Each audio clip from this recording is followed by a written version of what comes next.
Hey guys, and welcome back. I'm Rachel O'Leary, and I thought that today we would just take a look at all my Livebearers.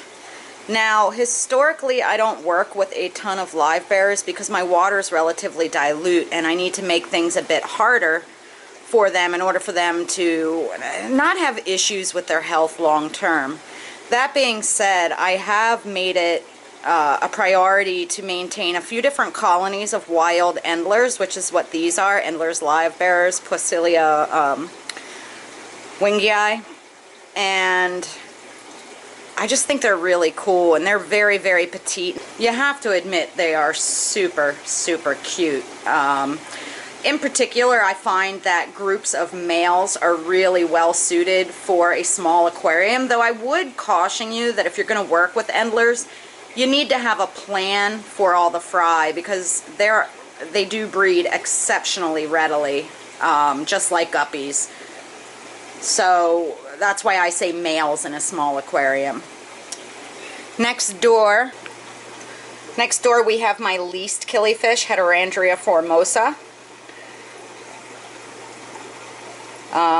They are super teeny and really slow to breed. I mean, they only give birth to one baby at a time. So it makes them more appropriate for the smaller aquariums in that they don't, I mean, they do breed constantly, but it's smaller broods. And I think they're really, really, really cute. And these are ones that I had moved outside, so I have quite a lot at this point. And I'm excited to do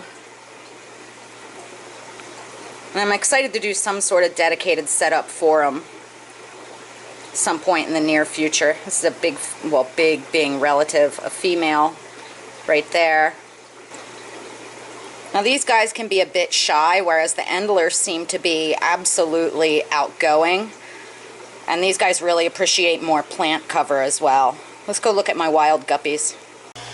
These are my wild Columbian Guppies. As I mentioned the other day, I got a male and a female as contaminants or bycatch in a bag of catfish I got in a few years ago. And I've just continued to maintain them. You can see there's all sizes of fry in here, because I think they're cute. And they're extremely hardy, and they're nice and tiny since they're the wild version. I'm looking for the male to show you guys. Substantially smaller than most of the domestic strains of guppy. And even though they're not as flashy as a lot of the domestically bred guppies, I really, really think they're cute.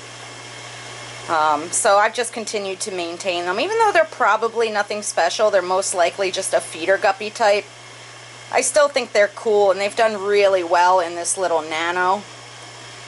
Every once in a while I pull out some fry to share with someone, but right now there's only maybe 15 or so fish in here, and it's doing super great. Let's look at my other colony of wild Endlers. This is my other colony of wild Endlers, the Laguna dos Platos, the Venezuelan ones. And you can see, unlike the ones in the other aquarium, these females are massive. Now, because I have actual collection data on these, I do know that they're pure, but you can see just the difference in the size of the females. I mean, some of these females are just absolutely insanely large, especially in comparison to the males.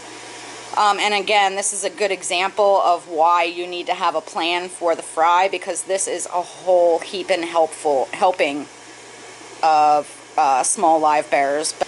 But there's no denying how gorgeous the boys are, and these guys are fearless. Really, really great for people that are new to the hobby or want something really engaging and fearless. These guys are like this even when I don't have food stuck to the front glass. Anyway, I just wanted to show you guys a few of the Livebearers I'm working with. Maybe we'll get into more Livebearers in the future. But for now, I'm going to continue to maintain my various Endler colonies, as well as my least killies and the wild guppies. What's your favorite Livebearer? Let me know in the comments down below.